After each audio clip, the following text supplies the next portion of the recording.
Good morning student.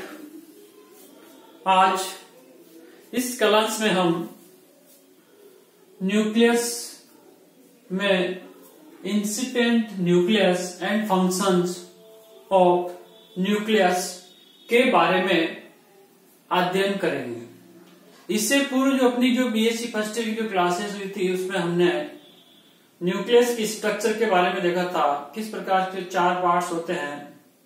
Nuclear envelope होती है, chromosomes होते हैं, न्यूक्लियस होती है, न्यूक्लियोप्लाज्म होता है और उनके जो पार्ट्स है उनके फंक्शंस के बारे में हमने अध्ययन किया था। अब इस क्लास में हम वो जो कैरेक्टर्स का हमने अध्ययन किया था वो एक प्रकार से जो यूकैरियोटिक सेल्स होती हैं, प्लांट्स और एनिमल सेल जो कि यूकैरियोटिक होती हैं, जिसमें यूकैरियोन्स पाया जाता है, उसके बारे में हमने अध्ययन किया था। अब जो प्रोकैरियोटिक सेल्स होती हैं, इन प्रोकैरियोटिक सेल्स में प्रोकैरियोन्स प्रेजेंट होता है, न्यूक्लियोइड प्रेजेंट होता है, उसके बारे में हम अध्ययन करेंगे। पहला कि जो इंसिपिएंट न्यूक्लियस है ये किन में पाया जाता है, किन किन में प्रेजेंट होता है। ये जो न्यूक्लियस होता है इंसिपिएंट न्यूक्लियस, यह bacteria, blue green algae and mycoplasma, ये जो लोअर प्लांट्स होते हैं, लोअर जीव्स होते हैं, सजीव होते हैं, इनमें इंसिपिएंट न्यूक्लियस प्रेजेंट होता है। दूसरा, ये जो इंसिपिएंट न्यूक्लियस है, इस इंसिपिएंट न्यूक्लियस को अदर नामों से भी पुकारा जाता है, जैसे न्यूक्लियोइड है, क्रोमेटिन बॉडी है, जीनोपोर है, प्रोकैरियोन है, इंसिपिएंट न्यूक्लियस है और ओपन न्यूक्लियस। इन सभी नामों से इंसिपिएंट न्यूक्लियस या न्यूक्लियोइड को पुकारा जाता है। इनके पीछे कारण है कि न्यूक्लियोइड एक तो केंद्र का मतलब केंद्र के जैसी संरचना, दूसरा क्रोमेटिन बॉडी, यहाँ पर एक प्रकार से क्योंकि ये जो प्रोकैरियोन्स होता है यहाँ पर न्यूक्लियर एनवेलप नहीं पाए जाते हैं, तो यहाँ पर जो एक प्रकार से डीएनए होता है, डीएनए यहाँ पर क्रोमेटिन बॉडी के रूप में पाया जाता है। इसी प्रकार से जीनोपोर कहा जाता है। प्रोकैरियोन क्योंकि जो प्रोकैरियोटिक सेल्स होती हैं उन्हें मिलने वाले जो न्यूक्लियस होते हैं उसको हम क्या कहते हैं, प्रोकैरियोन कहते हैं। इसी प्रकार से इंसिपिएंट न्यूक्लियस, आद्य न्यूक्लियस, एक प्रकार से प्रारंभिक न्यूक्लियस, जिनमें न्यूक्लियस में डीएनए तो पाया जाता है लेकिन इसके साथ साथ इसकी जो केंद्र की जो विभिन्न प्रकार की संरचना है वो इनमें एब्सेंट होती है। ओपन न्यूक्लियस, ओपन न्यूक्लियस क्यों? क्योंकि यहाँ पर जो न्यूक्लियस होता है, एक प्रकार से जो प्रोन्यूक्लियस होता है, न्यूक्लियोइड होता है या जो डीएनए होता है, वो किसी प्रकार के न्यूक्लियर एनवेलप, केंद्र न्यूक्लियर मेम्ब्रेन के द्वारा घिरा हुआ नहीं होता था। इसको हम क्या कहते हैं, ओपन न्यूक्लियस भी कहते हैं। फिर नेक्स्ट आता है स्पेसिफिक कैरेक्टर्स ऑफ इंसिपिएंट न्यूक्लियस। जो इंसिपिएंट न्यूक्लियस है उसके विशेष लक्षण कौन कौन से होते हैं, जैसे कि इसमें दिखाया गया है कि लैक ऑफ एनवेलप। जो इंसिपिएंट न्यूक्लियस होता है उसमें केंद्रक झिल्ली या केंद्रक आवरण का अभाव होता है। जैसे कि यहाँ पर हम देख रहे हैं कि जो क्रोमेटिन बॉडी है, इस क्रोमेटिन बॉडी की ओर चारों ओर किसी प्रकार का न्यूक्लियर मेम्ब्रेन यहाँ पर प्रेजेंट नहीं होता। इसी प्रकार से इनमें हिस्टोन प्रोटीन्स एब्सेंट होते हैं। जो इंसिपिएंट न्यूक्लियस होता है, इंसिपिएंट न्यूक्लियस में हिस्टोन प्रोटीन्स एब्सेंट होते हैं। दूसरा, यहाँ पर न्यूक्लियोलस एब्सेंट होती है, मतलब केंद्रिका यहाँ पर नहीं पाई जाती। इसी प्रकार से जो न्यूक्लियोप्लाज्म जो होता है, जो केंद्रक द्रव्य होता है, वो केंद्रक द्रव्य यहाँ पर नहीं पाया जाता, जबकि वहां पर पाया जाता है। इसमें क्या होता है, प्रोटीन होते हैं, एमआरएनए, आरएनए, जो विभिन्न प्रकार के आरएनए होते हैं वो प्रेजेंट होते हैं। इसके अलावा इसमें क्रोमोसोम थ्रेड्स,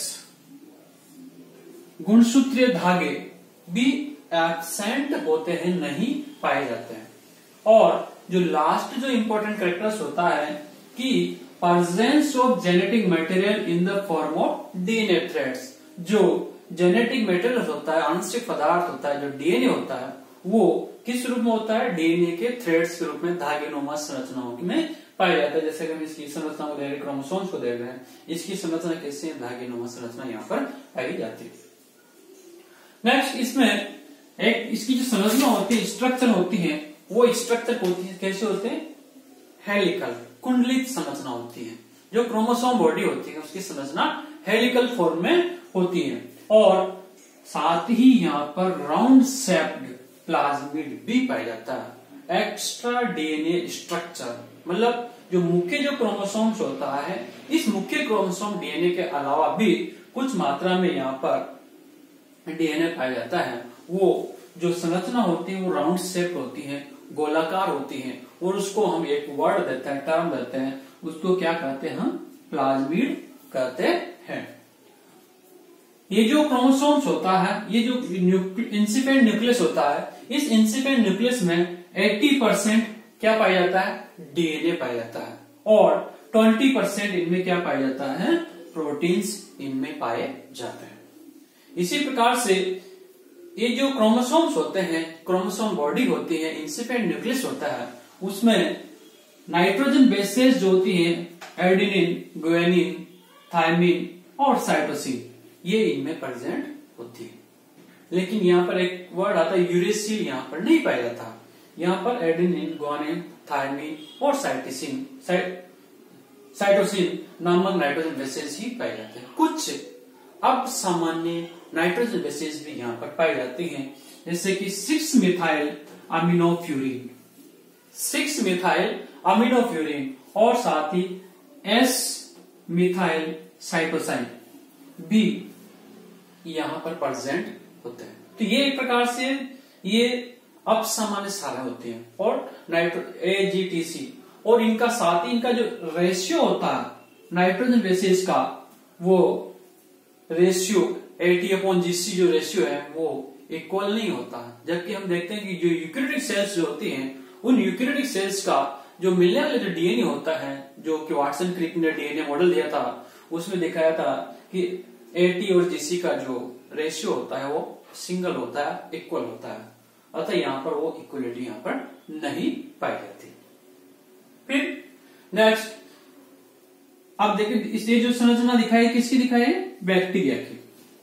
ये बैक्टीरियल स्ट्रक्चर है। इस बैक्टीरियल स्ट्रक्चर में देखते हैं कि इस प्रकार से यहाँ पर हेलिकल फॉर्म में क्रोमोसोम्स प्रेजेंट होते हैं।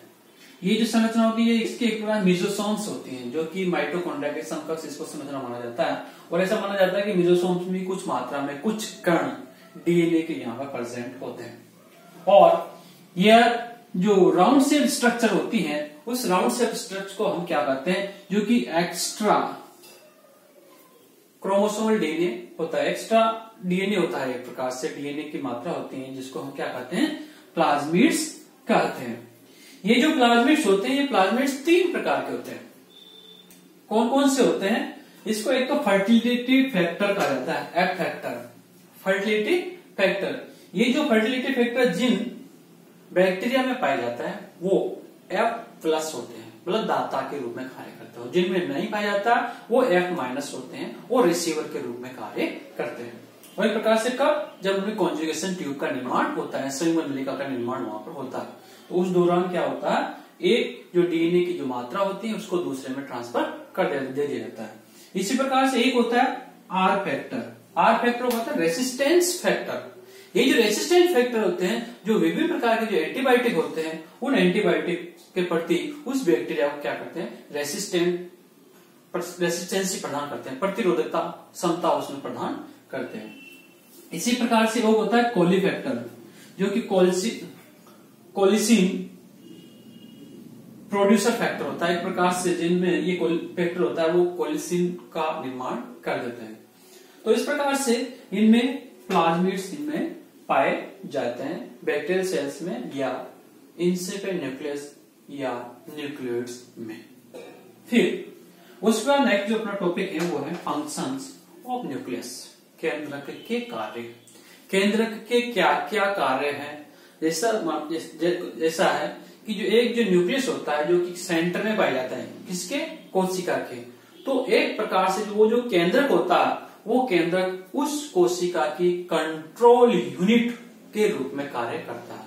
एक प्रकार से वो जो न्यूक्लियस होता है वो न्यूक्लियस उसकी केंद्र की नियंत्रण की इकाई है। मतलब उस केंद्र के माध्यम से ही उस कोशिका के होने वाले विभिन्न जो कार्य होते हैं, जैसे फोटोसिंथेसिस है, रेस्पिरेशन है, विभिन्न प्रकार के बायोलॉजिकल प्रोसेस होती हैं, जिसके साथ आरएनए सिंथेसिस है, एमआरएनए सिंथेसिस है, डीएनए संश्लेषण, ये सारी की सारी जो प्रोसेस होते हैं वो किसके माध्यम से संपन्न होती है? न्यूक्लियस के माध्यम से संपन्न होती है, या न्यूक्लियस के द्वारा बनाए गए विभिन्न प्रकार के जो प्रोटीन्स होते हैं, एंजाइम्स होते हैं, उनके माध्यम से संपन्न होती है। अतः जो न्यूक्लियस होता है, इस न्यूक्लियस को हम क्या कहते हैं? कंट्रोल यूनिट ऑफ सेल्स, कोशिका की नियंत्रण इकाई हम कहते हैं। फिर उसके बाद आता है कंट्रोल ऑफ मेटाबॉलिक प्रोसेस, जो कोशिका की जो विभिन्न प्रकार की जो उपापचय क्रिया होती हैं, एनाबोलिज्म और कैटाबोलिज्म, मतलब अपचय और उपचय, जो विभिन्न प्रकार की जो क्रियाएं होते हैं, उन सब क्रियाओं का निर्माण या उन सब क्रियाओं का जो कंट्रोल होता है, वो कंट्रोल किसके माध्यम से किया जाता है? डीएनए के माध्यम से किया जाता है। जैसे कि जो कोशिका की जो एनाबोलिज्म प्रोसेस होती है, जो फोटोसिंथेसिस होती है, मतलब रेस्पिरेशन होती है, इसी प्रकार कैटाबोलिक जो प्रोसेस होते हैं, जो कि फोटोसिंथेसिस होते हैं, प्रकाशन से होते हैं। तो रेस्पिरेशन और फोटोसिंथेसिस जो क्रियाएं होते हैं, उन क्रियाओं से संबंधित जो एंजाइम्स होते हैं, उन एंजाइम्स का निर्माण भी इस डीएनए के माध्यम से ही किया जाता है। तो इस प्रकार से जो विभिन्न प्रकार की मेटाबॉलिक प्रोसेस होते हैं, एनाबॉलिक या कैटाबॉलिक, सबका नियंत्रण कौन करता है? केंद्रक करता है। इसके अलावा ट्रांसफर ऑफ हेरिडिटरी कैरेक्टर्स, जो एक जो जीव होता है उससे बनने वाली जो पुत्री कोशिकाएं होते हैं या जो उसके संतानें होते हैं, उन संतानों में जो एक जीव के पैतृक जो जीव होता है उसकी जो समान जो लक्षण होते हैं, उन लक्षणों का स्थानांतरण की जो क्रिया होती है, वो क्रिया किसके माध्यम से की जाती है? केंद्र के माध्यम से की जाती है, न्यूक्लियस के माध्यम से की जाती है। इस प्रकार से जो जीव होते हैं उनमें जो हेरिडिटरी कैरेक्टर्स होते हैं, उन हेरिडिटरी कैरेक्टर्स को बनाए रखने का जो कार्य किया जाता है वो एक न्यूक्लियस के माध्यम से संपन्न किया जाता है। इसी प्रकार से आरएनए सिंथेसिस, आरएनए संश्लेषण, एक कोशिका में जो आरएनए जो ट्रांसक्रिप्शन की प्रोसेस संपन्न होते हैं, अनुलेखन की जो प्रोसेस संपन्न होते हैं, जिसके माध्यम से आरएनए, एमआरएनए, टीआरएनए, एसआरएनए का जो निर्माण होता है, वो सब निर्माण किसके माध्यम से किया जाता है? इस जो न्यूक्लियस होता है, न्यूक्लियस में मिलने वाला जो डीएनए होता है, उसकी रेप्लिकेशन, ट्रांसक्रिप्शन, ट्रांसलेशन, जो विभिन्न प्रकार की प्रोसेस संपन्न होते हैं, उनके माध्यम से एक प्रकार से आरएनए और प्रोटीन्स का निर्माण किया जाता है। एक होता है सेल डिवीजन, कोशिका विभाजन। जो कोशिका का जो विभाजन होता है, माइटोसिस और मियोसिस, दो संपन्न होते हैं, समसूत्र विभाजन और अर्धसूत्र विभाजन। ये जो दोनों विभाजन होते हैं, इन दोनों विभाजन का कंट्रोल एक प्रकार से किसके द्वारा किया जाता है? न्यूक्लियस के द्वारा किया जाता है। न्यूक्लियस के माध्यम से ही क्या होता है? कोशिकाओं का विभाजन होता है। तो इस प्रकार से कोशिकाओं का विभाजन होकर उनका द्विगुणन होना या उनका मल्टीप्लीकेशन, बहुगुणन होना, ये सारी की सारी प्रोसेस किस पर कंट्रोल, किस पर डिपेंड करती है? न्यूक्लियस पर डिपेंड करते हैं, केंद्रक पर डिपेंड करते हैं। तो इस प्रकार से जो एक केंद्रक होता है वो माइटोटिक डिवीजन के माध्यम से जो बनने वाली संतति है, उनमें क्रोमोसोम्स की संख्या वो क्या करता है? बराबर बनाए रखता है, समकक्ष बनाए रखता है। इसी प्रकार से मियोसिस, अर्धसूत्र विभाजन के माध्यम से जो बनने वाले जो मेल गैमेट्स और फीमेल गैमेट्स होते हैं, उनमें क्रोमोसोम्स की संख्या क्या होती है? आधी हो जाती है, ताकि आगे चल के जब फर्टिलाइजेशन की प्रोसेस हो, मतलब निषेचन की क्रिया हो, तो निषेचन के माध्यम से बनने वाले जायगोट होगा, वो जायगोट कैसा होगा? डिप्लॉइड होगा। तो इस प्रकार से इनमें क्रोमोसोम्स की संख्या को स्थिर बनाए रखने का कार्य, साथ ही कोशिका का विभाजन का कार्य, वो सब किसके द्वारा संपन्न किया जाता है? न्यूक्लियस के माध्यम से संपन्न किया जाता है, केंद्रक के माध्यम से संपन्न किया जाता है। एक होता है डिटर्मिनेशन ऑफ बायोलॉजिकल फैक्टर्स, जो विभिन्न जीव होते हैं, विभिन्न जीवों में जो जैविक जो लक्षण होते हैं, स्पेसिफिक प्लांट में स्पेसिफिक लक्षण होते हैं, स्पेसिफिक एनिमल्स में स्पेसिफिक कैरेक्टर्स होते हैं, उनसे बनने वाले जो प्रोजेनिस होते हैं, संततियां होती हैं, उन संततियों में भी वही लक्षण उनमें क्या होता है? ट्रांसफर होते हैं। तो इस प्रकार से जो बायोलॉजिकल जो कैरेक्टर्स होते हैं जीव में, सजीव में, उनका निर्धारण का जो कार्य किया जाता है, वो निर्धारण का कार्य एक प्रकार से न्यूक्लियस, केंद्रक के माध्यम से संपन्न किया जाता है। तो इस प्रकार से जो न्यूक्लियस होता है, केंद्रक होता है, केंद्रक विभिन्न प्रकार के कार्य संपन्न करता है। इसके अलावा हमने जो इसके जो विभिन्न पार्ट्स, इनकी संरचना, विभिन्न प्रकार की संरचनाओं का अध्ययन किया था, उसमें न्यूक्लियस का अध्ययन किया था, उसमें हमने न्यूक्लियर एनवलप का अध्ययन किया था, क्रोमोसोम्स का अध्ययन किया था और साथ ही न्यूक्लियोप्लाज्म का अध्ययन किया था। तो ये जो चारों पार्ट्स हैं, चारों पार्ट्स के जो कार्य भी होते हैं, क्या होते हैं, अलग अलग होते हैं, वो भी एक प्रकार से न्यूक्लियस के ही कार्य माने जाते हैं। Okay, thank you.